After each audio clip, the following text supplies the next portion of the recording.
Welcome one and all to Influence Music Podcast, exploring new music and making connections back to previous musical generations via panel debates, conversations and interviews with artists, enthusiasts and media insiders. Welcome one and all to episode 3 of Influence Music Podcast. Thank you very much for joining us. To all you new listeners, thank you for joining us. To anyone that listened to our previous episodes, we hope you enjoyed them and thank you for tuning in to this one. Each week, our episode follows a predetermined subject or theme. Today is episode 3, the Great 80's Producer Debate. I asked my co-hosts to think of who the most influential producer was in the 80s and then through to where we're at today, so had the biggest impact. I'm happy to say that I am joined by my usual co-hosts, music producer, blogger and contributor to our blog, Lee the New Beatmaker. How are you today, Lee? Very good, thank you. Thank you for having me back yet again. Hope you're all safe and well, listeners. And Mark Anthony, music artist, radio show host. How are you today? Very good, thanks for having me, and hello to all of the listeners. So today's show is a debate. There will be a winner that will be determined by you guys. So please give us your feedback on who you thought put forward the best case. I know it's probably going to be me because I'm the most argumentative and probably the most intelligent out of the three of us. But, you know, you've got to give these guys a chance. So before we tell you who we picked as our producers, big shout out to all the massive producers from the 80s that we aren't representing in our debate.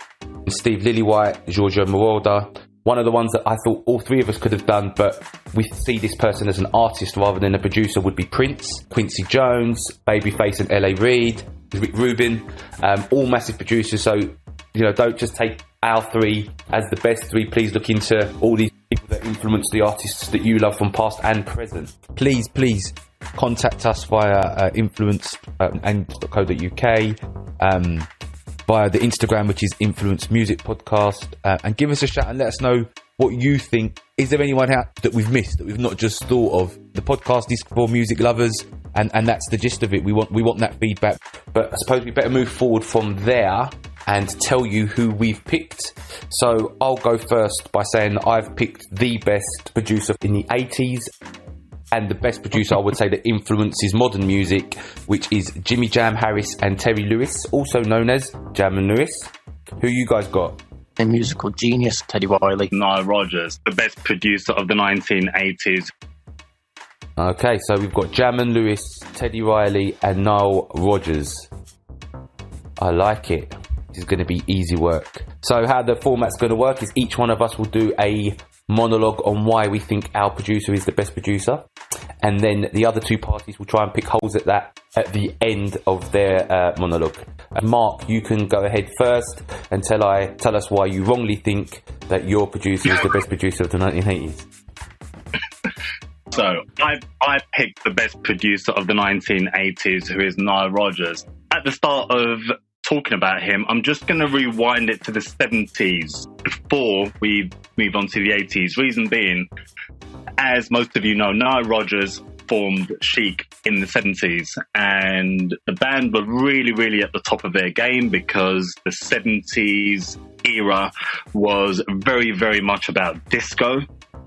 And what I found very impressive is that when the era of disco ended at the end of the 70s and musical tastes were changing and musical fashions and cultures and genres were changing, Nile Rodgers really perhaps wasn't in as demand as an artist with Chic as he would have been previously. And let's not forget, even bands like Sugar Hill Gang sampled his stuff. That was from, you know, when he was still in the disco era of the 70s. So he had to rethink his game. And he then rediscovered himself as a producer, and he went on throughout the 80s to produce for a number of great artists, including Diana Ross, David Bowie, INXS, Madonna, and Duran Duran. And what I think is really impressive about his feat as a producer is that he wasn't limited by genres. So if you think of people like Diana Ross and then Duran Duran and INXS, all different genres, and he also went on to produce albums for Sheena Easton, Jeff Beck, Thompson Twins, Mick Jagger, and again, they are not artists who you would even really connect with each other in terms of genres, because on the flip side, again, Cyndi Lauper, and the list goes on. One thing I think that is undebated about Nile Rodgers is whether you speak about him to a 70-year-old or a 21-year-old, everyone would have heard of Nile Rodgers, because even through the noughties up until now, he's still very relevant, working with artists like Pharrell, Daft Punk, and that is why Nile Rodgers is the most influential producer of the 80s and continues to be. I really want to kind of go on about what he's doing now, but, we are talking about the 80s, but he is still extremely, extremely relevant today. Thank you for that, Mark. It was a great effort. But firstly, I'm going to say I am a massive fan of Nile Rodgers, from the stuff that he did in the 70s right through to the work he's done with Daft Punk, Disclosure, sort of right up to now. Yeah. He's very active in the industry at this moment. But the reason why he's not the best 80s music producer and the most influential, because you are right, his best work was in the 70s during that disco era. I totally respect that he had the fluidity to kind of manoeuvre himself within the industry, change genres just at a whim, which is true. But they're not bangers, bruv. Like, in the 80s, he didn't make any bangers. He made Wild Boys. What's going on there? Like, me and you are pals. Leave Wild Boys out of this, Mark Williams. Wild Boys out of I've never seen you two... I've never even seen you two step into a 80s Nile Rodgers track, bruv. Are we talking about commercial success here? And are you saying Wild Boys wasn't a commercial success? Yeah, it was a commercial success. Of course it was a commercial success. But so was Actors Barbie. We can't say commercial success is what determines your greatness. And again, I think Nile Rodgers will be up there as one of the producers that's been the most sampled producer, one of the most powerful producers ever, especially his 70s stuff. Let's Dance by Bowie's been sampled so many times as well, isn't it? Yeah. But there's just too many holes in that argument, bruv. There's just too many. And the relevance of him to modern day kind of falls to the fact that after Pharrell and Daft Punk dragged him out of retirement, he became relevant again. But let's be honest, we kind of forgot about him a little bit until then. What period would you say he was forgotten about? Mid to late 90s through to like 2005. For about a decade. No one even really cared what he was doing. Mark Williams talking super reckless, listeners. I'm just saying. They're the facts. Yeah, I mean, I kind of want... All I will say, and I think this was by choice on his part as well, is in the early 2000s, that was where he concentrated more on sort of film and video game soundtracks. So, although there's an argument that he wasn't as commercially well known throughout that period because of the stuff he was doing before and the stuff he's gone on to do after, but he was actually still very, very active. Mark clearly didn't know about the video game stuff. I did. I did know about it. I read somewhere that video games is where producers go to die. That's what I heard. But I don't know if it's true. You know what I'm trying to say? How many beats do you know by the guy that composed the Mario soundtrack?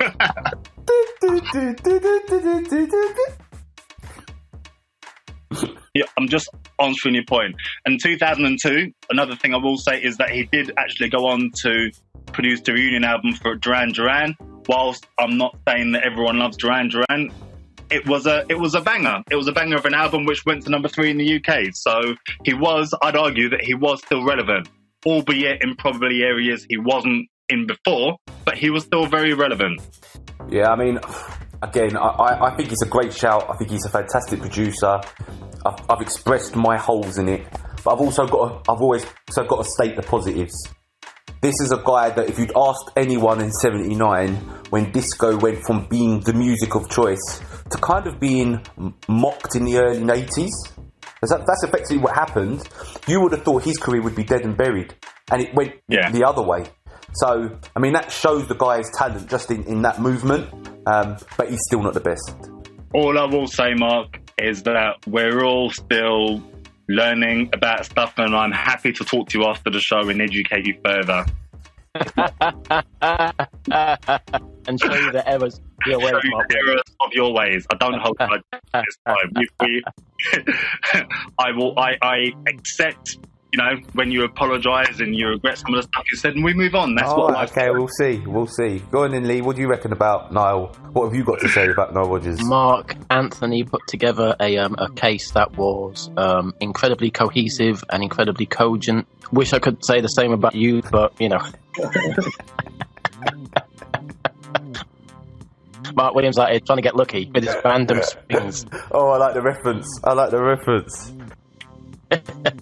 Okay, so I suppose it's my turn to educate you two on why Jam and Lewis are the best 80s producers that have ever been.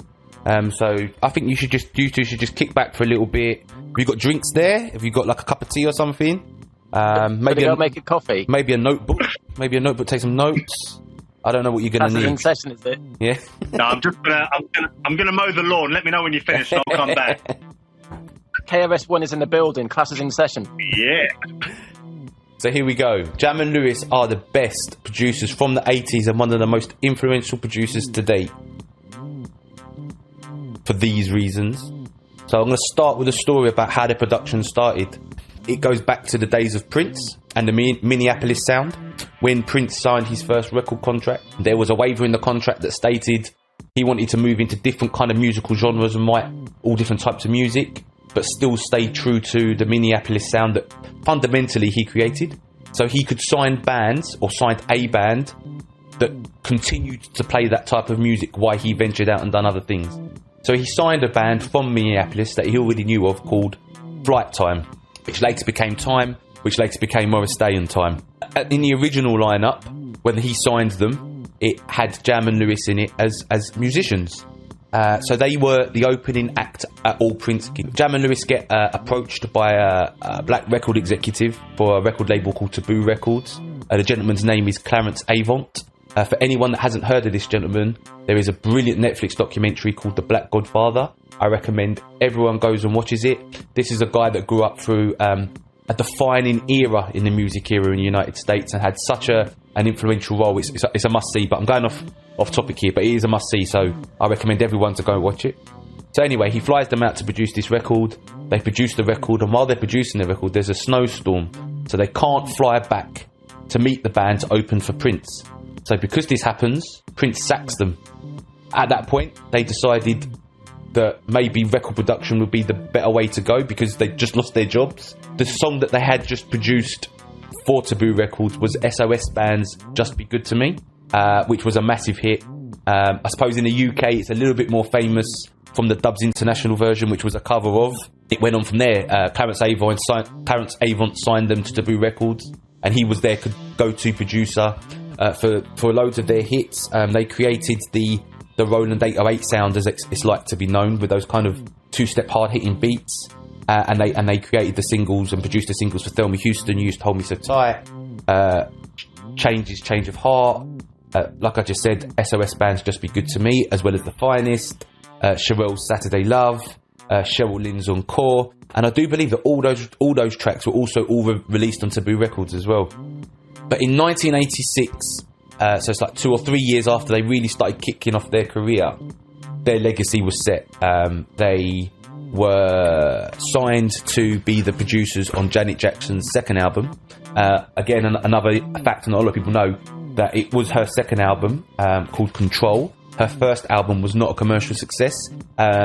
Mainstream America didn't get it, nor did the R&B and urban kind of scene. It was a flop. Jam and Lewis came in with this new sound. In some ways it's quite Prince orientated. It's synths, it's disco, it's fusion, it's funk, it's soul, it's rap. It's everything that we say now is modern R&B or urban music. It was crossover, it was contemporary because it commercially was a massive success. Mainstream America bought into it, but it was still kind of big in the quote unquote black community. I'm going to be bold and say kind of it was the origins of the music sounds that came after, kind of like New Jack Swing. They all evolved from the fact of this album. So, and put it into how big the album was in terms of the context, okay? So it sold 10 million copies worldwide. Now, to modern day people, that doesn't sound like a lot by the way that we stream records. But the geeks have worked out that for every record sold in my era of consumption is the same to 150 streams. So if she sold 10 million records, that's 1.5 billion streams. That's insane. It went on to win 3 Grammys, and that was it. I mean, it's an album set in history. Like, I'll be surprised if you look at most lists of greatest albums ever and it isn't in the top 100. That's how big an impact they had across the world and in the industry. But from that point on, they just went on from success to success. So they went and met an old friend of theirs, a guy that used to be the lead singer to Time before they signed to Prince, and that gentleman's name was Alexander O'Neal.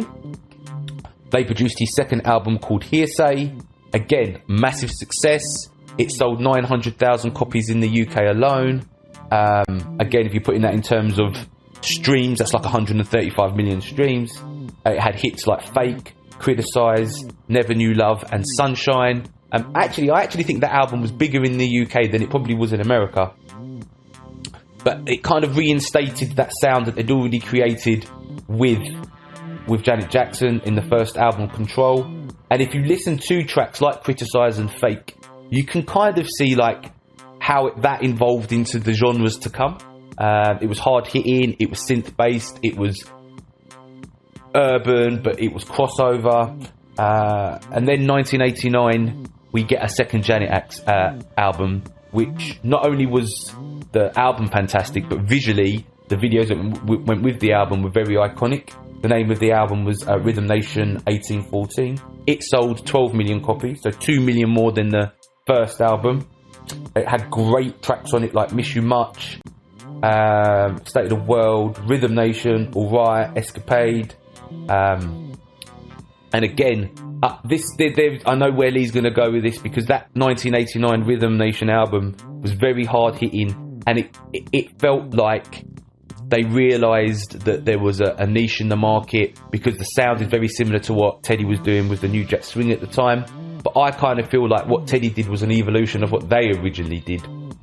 They still stayed relevant right through the eras. They worked with Usher on the 8701 album and on Confessions. They had a massive gospel hit with Sounds of Blackness with the track Optimistic. I mean, everybody knows that. 11 Grammy nominations, 5 Grammys, for all those bands that were successful and Jam and Lewis produced for, like New Edition. Some of New Edition's biggest hits were produced by Jam and Lewis, like Can't Stand the Rain or Something About You from their 1996 album. But also when the guys went solo, Johnny Gill reverted back to them for their hits. Ras Javant reverted back to them for Sensitivity, a band that was big in mainstream America. I mean, big.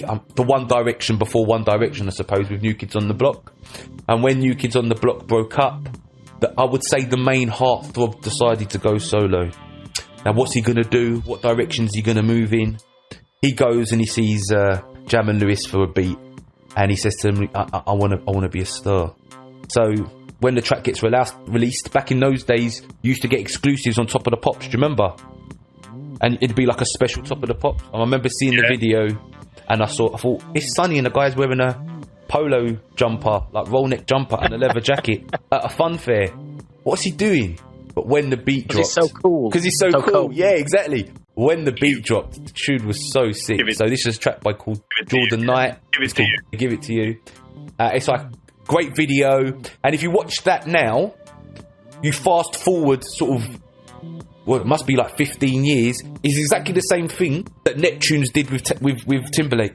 But if you watch it, even the video, if you watch that video back to back with Like I Love You, the similarities are ridiculous. If we're talking about people that were influential in the 80s but had their impact on modern music as well, those comparisons are just there to be seen. And that's my case. I'm looking forward to you two trying to pick holes in it.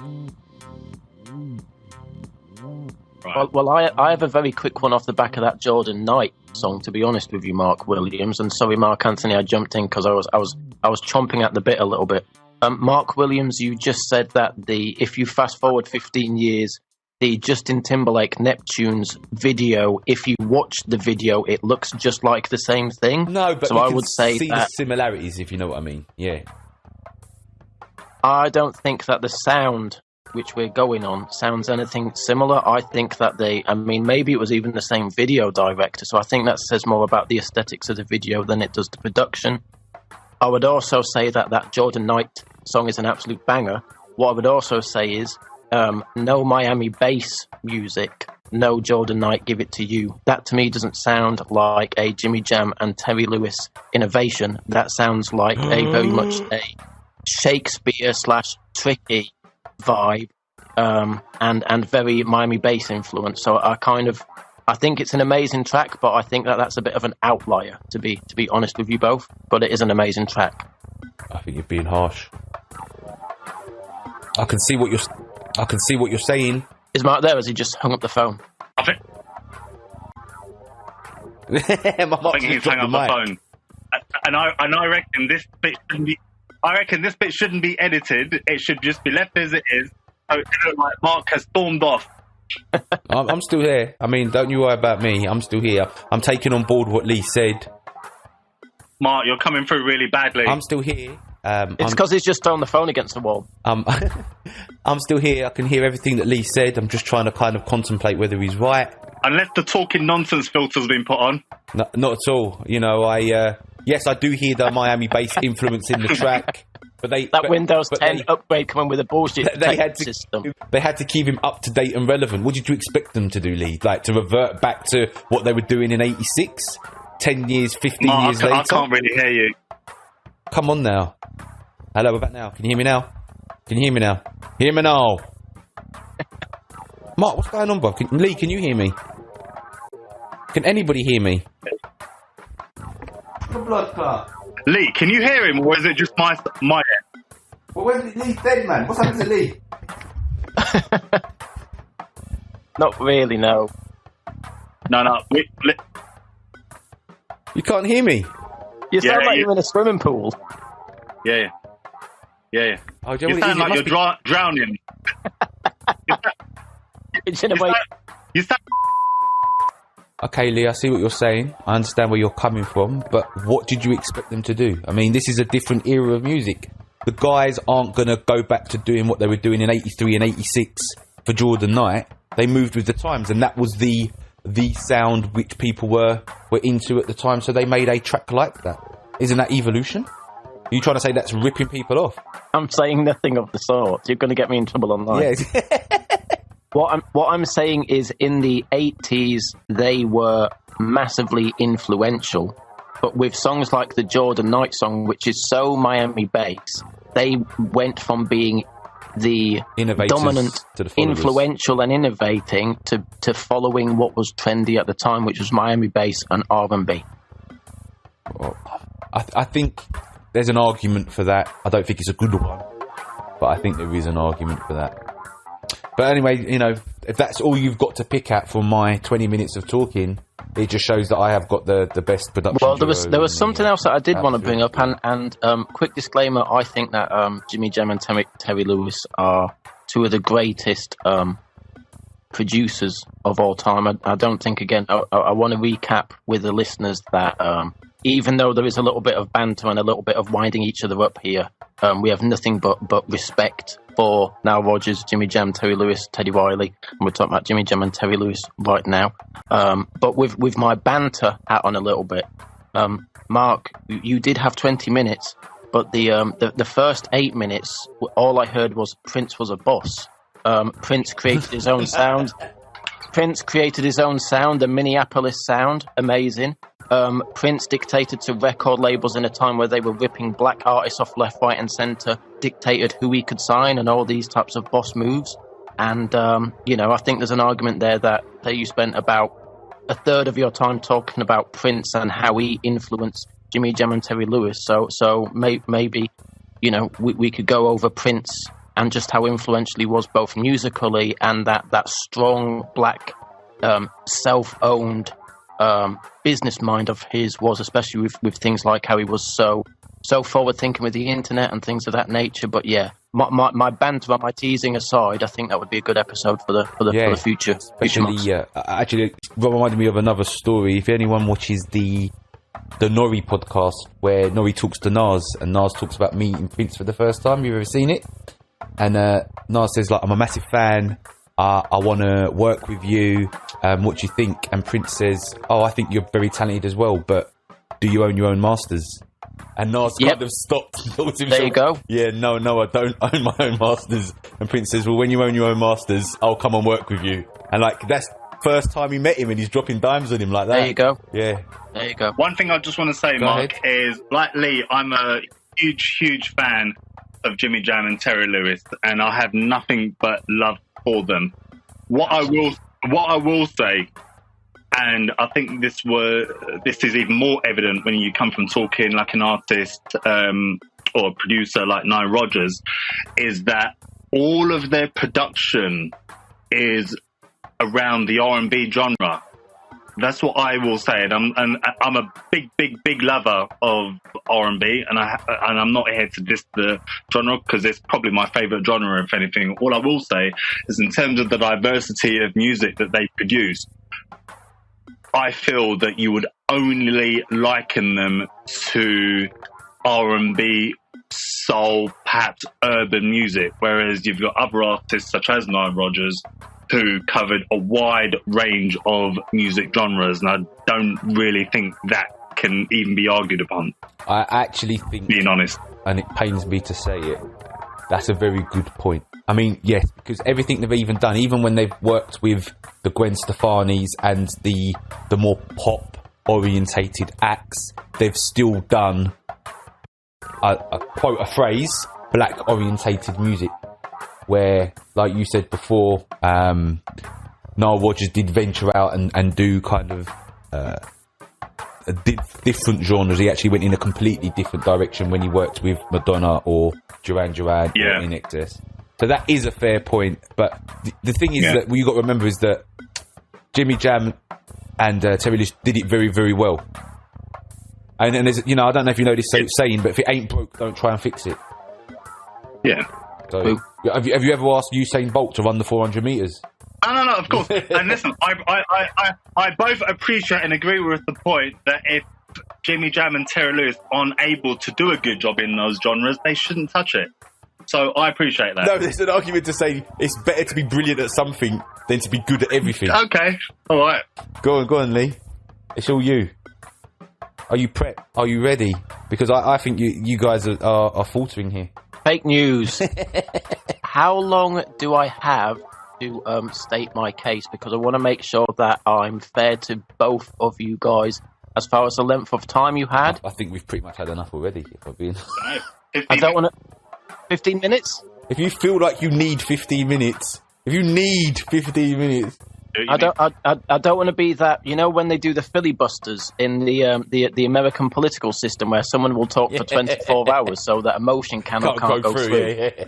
I'm looking more at Mark Anthony here because I think Mark Williams is maybe going to employ some dirty tricks as far as wrapping me up or stalling or saying I've run out of time. So I'm just going to grab a sip of water and then I shall be prepped. Thank you very much for listening to episode 3 of Influence Music Podcast. I'd like to say that Mark and myself put a good case forward, and on that note, please don't bow. So check baby 1 2. The word influence. The noun, if I'm looking online, is the capacity to affect character, development, or behaviour of someone or something, or the effect itself. And I think that Teddy Riley encapsulates this in both his musical sound and the way that he has helped bring other artists and producers to the fore that then they themselves redefined popular music in their own generations. And I can't think of many other producers, aside from maybe people like Q-Tip, who did it with Jay Dilla, for instance, many producers who have done this in a way that he has. So my quick bullet points are that from about 1986 onwards, Teddy Riley put together hip-hop and R&B together and merged them at a time when they were two separate worlds. He invented a new genre that was unmistakably him, that is New Jack Swing.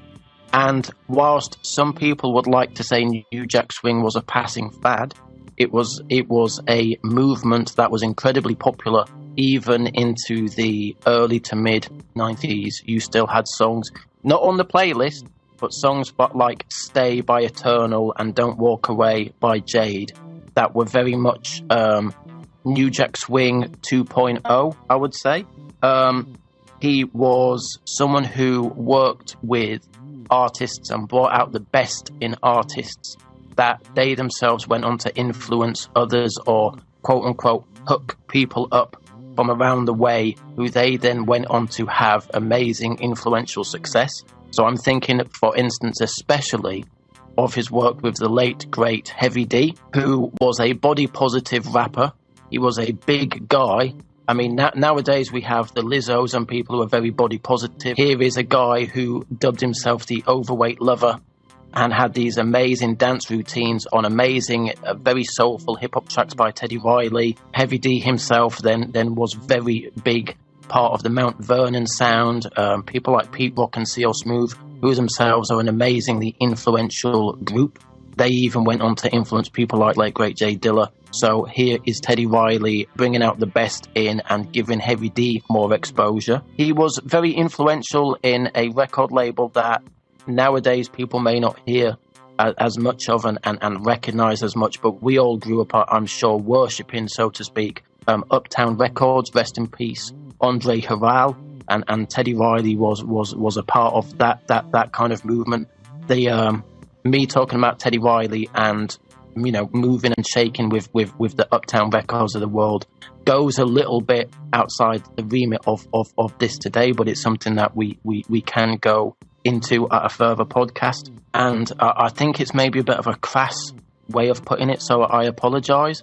But after Michael Jackson and Quincy Jones parted ways, I want to say a phrase like Michael Jackson needed the sonic ear of Teddy Riley and the hip-hop and the soul influence and so on, more than Teddy Riley did, you know, the other way around, but that probably sounds super offensive. I think that the greatest R&B remix of all time is Mary J. Blige's My Love, which is remixed by Teddy Riley and features Heavy D. I think that the art of the Puff Daddy remix, mixing hip-hop and R&B and taking it quote-unquote to another level, is something that Teddy Riley very much influenced him in. Speaking again of people that Teddy Riley helped hook up, so to speak, Teddy Riley moving from New York to Virginia saw Teddy Riley bring people like Timbaland and the Neptunes into a position that they could then bring themselves out to the world. And if we're going to talk about influencers, come on, Timbaland and the Neptunes, and these are both people that have so much to thank Teddy Riley for, in short, with the time that they spent either trying to recreate the Teddy Riley sound, which is what Timbaland said he did in Hip Hop Evolution Series 4. Very much words, I'm almost quoting verbatim. Timbaland says, "I wanted to sound like Teddy Riley," or "I was trying to sound like Teddy Riley, and somewhere along the way, I, Timbaland, start to sound like Timbaland."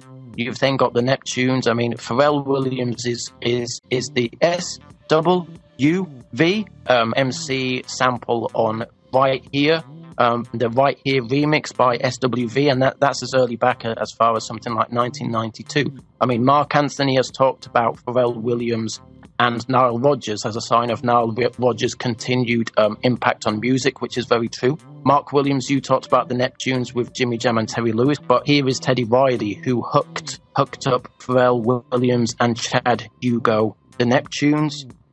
Rest in peace to Roger Troutman. I would say that maybe second only to Roger Troutman for his use of things like the talk box and vocal effects on singing, which has been super popular in everything from reggae to T-Pain to Kanye West to Young Thug. I can only think of the late, great Roger Troutman using that talk box even more effectively. Again, Mark Williams, we're massive Jodeci fans, so I look back and go, what about Devontae Swing of Jodeci? I've always looked at Devontae Swing as being an amazing producer, but I've always referred to him as one part Prince, one part Roger Troutman, and one part Teddy Riley. I can see how Mark Williams is going to go, what in the lyrics of Janet Jackson, what has he done for me lately? Teddy Riley is working with Korean musical artists. When we talk about, say, how Jimmy Jam and Terry Lewis maybe only stayed in one lane, the Korean music industry has taken over the world with K-pop. And here is Teddy Riley, who, as far as I'm aware, before the K-pop explosion in the Western world, was already working with the Korean artists. So he was in there before it became popular. How long have I got left on the clock? Would you say about 5 minutes? You go as long as you want, mate. This is quite good, but I still think you're losing. Fair enough. Well, so I'm going to go to the playlist very quickly. Now, there is one song, I mean, to be honest with you, I could have put 200 songs on this playlist.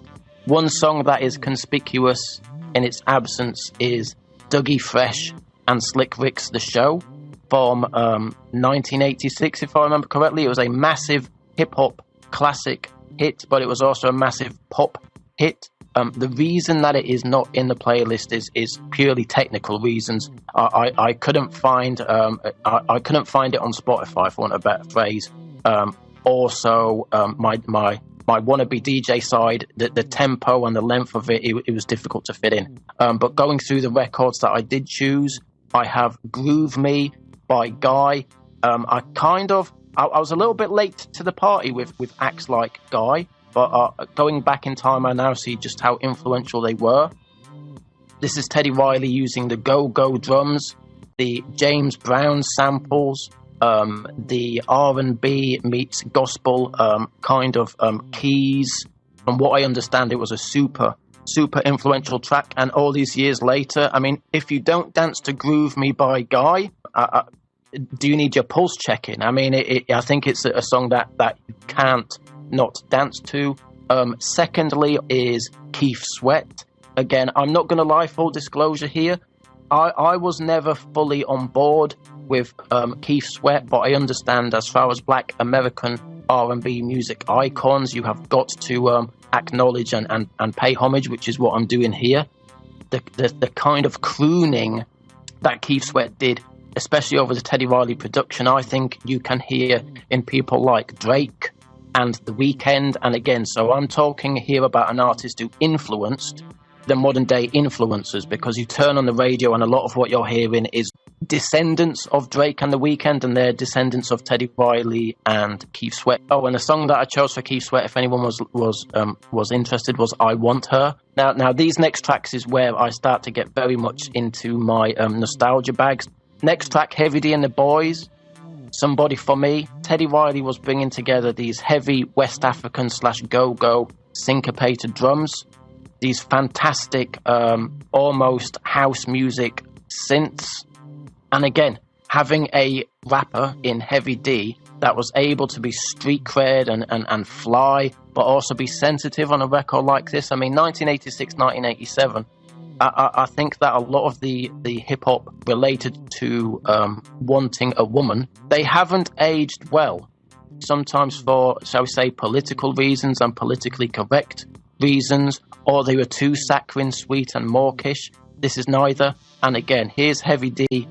I mean, if someone walked in and heard Somebody For Me right now, they would be forgiven for thinking it was a new Timbaland song, in my opinion. And the way that Heavy D is rapping on there, it sounds like something, an older Drake, because Drake himself has got a bit more cold and callous in the way he raps about female relationships nowadays.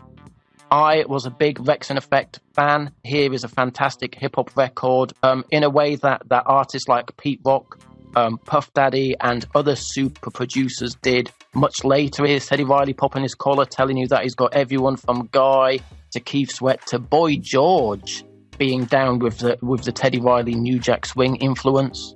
Next up is High Five. I like the way that the kissing game. Before the Backstreet Boys and NSYNC, you had the groups like High Five. Now That We Found Love, Heavy D and the Boys. We're talking about an era of acts like CNC Music Factory and all this type of stuff, and I think that Teddy Riley influenced some of the hip hop dance acts in the early 90s, and I think that he influenced them with the songs that he was coming out with in the late 80s. Remember the Time by Michael Jackson. I mean, completely leaving aside the debates, if it is possible to, about Michael Jackson. I mean, that is one of the most sublime songs of all time. The work that Teddy Riley did on the Dangerous album is absolutely stupendous. And I think if you're a fan of, let's say, the Neptunes, there are many tunes on that album that, if you squint, look like the Neptunes long before the Neptunes came to prominence. Is It Good to You? Tammy Lucas, a banger that was played on the Trevor Nelsons and the Steve Edwards Soul Show. Shout out to M. Faze, is one of my favourite producers nowadays. He's got a fantastic side project called Camden Arc, very much Teddy Riley inspired. M. Faze is a massive hip-hop and R&B and pop music producer out of Australia, and he himself has gone on record to say just how influential Teddy Riley was. So again, we're talking about figures that have toured the world, even to nowadays, who are still flying the Teddy Riley flag. Rump Shaker, raunchy as hell. Turn on the radio, the pirate radio station. When that came out, you couldn't move for that track.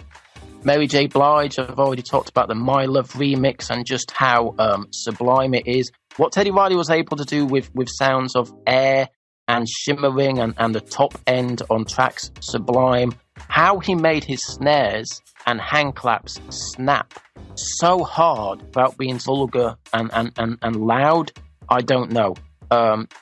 This to me is, I will argue all day, this is the greatest R&B remix of all time.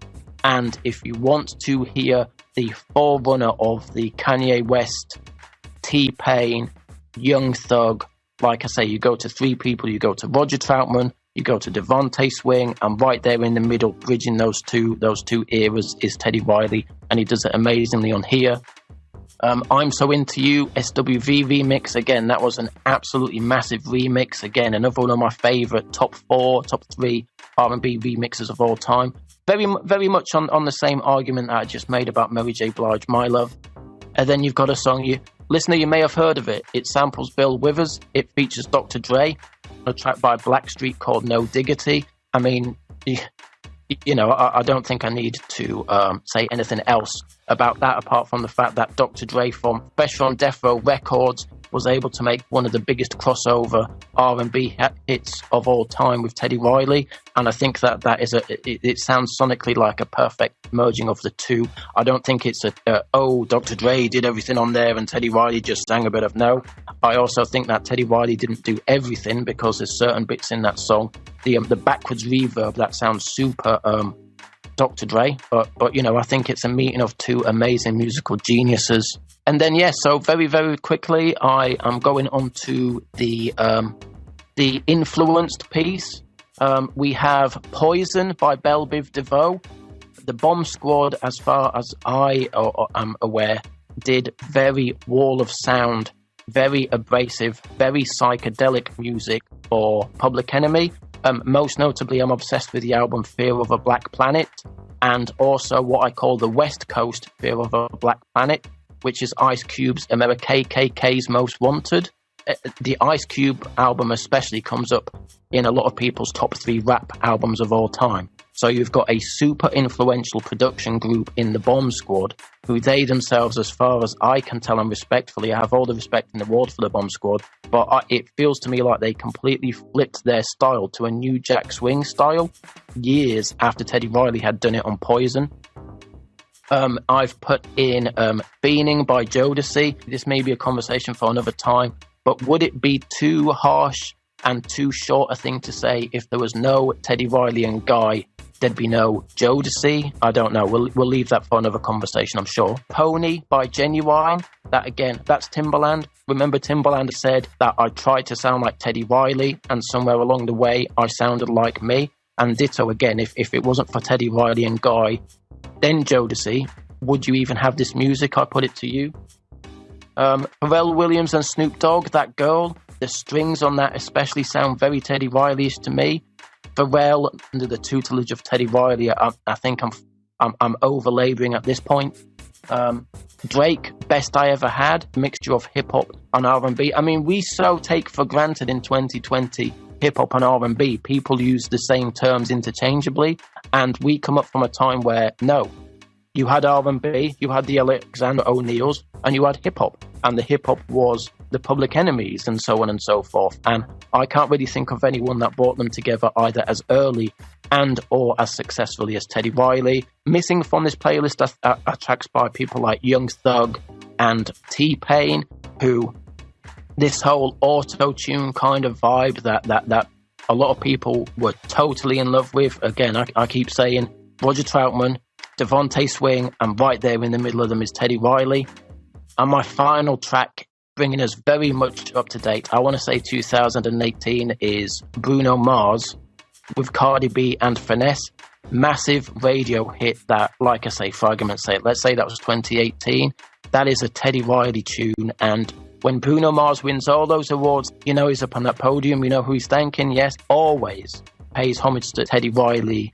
This track to me is a fantastic tribute to just how influential Teddy Riley was, is, and will be. And I could talk about Teddy Riley all day, but gentlemen, the floor is now yours. Thank you. Well, thank you for that, Lee. A couple of points I'd like to make. So firstly, you said about Michael Jackson needing Teddy Riley's sonic ear, which is a bit crude of me, I must admit. That's a bit of a crude way of putting it, but I think it's true. I think he needed to kind of reinvent himself, and he needed a modern flavour, and Teddy provided that. However, I also think Teddy needed Michael because prior to that, although we all knew who he was, he never had that crossover commercial success. In fact, he's never really had that crossover commercial success until kind of later in his, long after the 80s is what I'm saying. Into the kind of mid to late 90s was when, say, mainstream music fans kind of became aware of him. Would you say that's fair? I see the point you are making, but I would shift and this is an emotive way of putting it, I know. I would shift the blame in that instance to the mainstream music fans who had slept on him all along. Yeah, very true. And also the stuff that he did in the 80s, because he had hard-hitting hip-hop beats, in some instances, especially in Europe, would be considered too hard for mainstream radio. I mean, I say some things which are very race-based. I am a white person, and so sometimes maybe I fly the flag of blackness in music, maybe more than others do, because I feel like it's my job to a little bit. I think that along with the go-go music scene, and I'm not an expert in go-go music, although I've got some friends who love go-go music. I would say that New Jack Swing, you look in the comment section on YouTube and all this type of stuff, a phrase that comes up again and again is, and it might be ironic me as a white dude saying this, is that New Jack Swing was an unmistakably black musical form that couldn't be co-opted in the way that, say, an Eminem became so big or an Adele became 100%. So big. So I actually think it isn't, Teddy Riley didn't cross over. I mean, who cares? I also think that people slept on Teddy Riley because his sound was so unmistakably black. And big up to him for that. Yeah, I mean, I agree with all that, but I'm just, in terms of comparing the acts, I'm just playing the advocate here. Absolutely.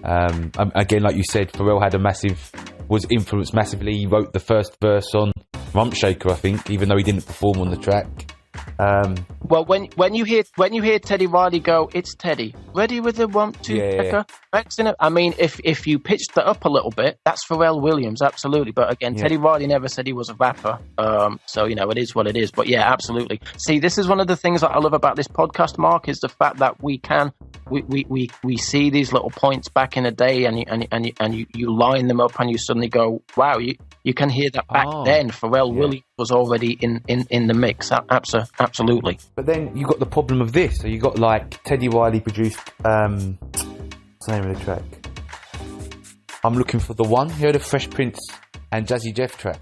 Jazzy Jeff and the Fresh Prince. Yeah, I have that album. Code Red album. It's a good album. That's it. Produced by Teddy Riley, but I can't I'm remember looking the sample. for the one to What's be the with. sample from? You can feel the same. Oh, that's right. The sample's from SOS Band, Jam and Lewis. So Teddy Riley is sampling Jam and Lewis. And then he done a 90s... The 90s girl, Black Girl, was a Teddy remix. And I'm pretty sure they sampled Cheryl Lynn's Encore, which is Jam and Lewis. So, you know... I mean, that's... I'm going to be completely honest. You can't find a Jam and Lewis track that samples Teddy.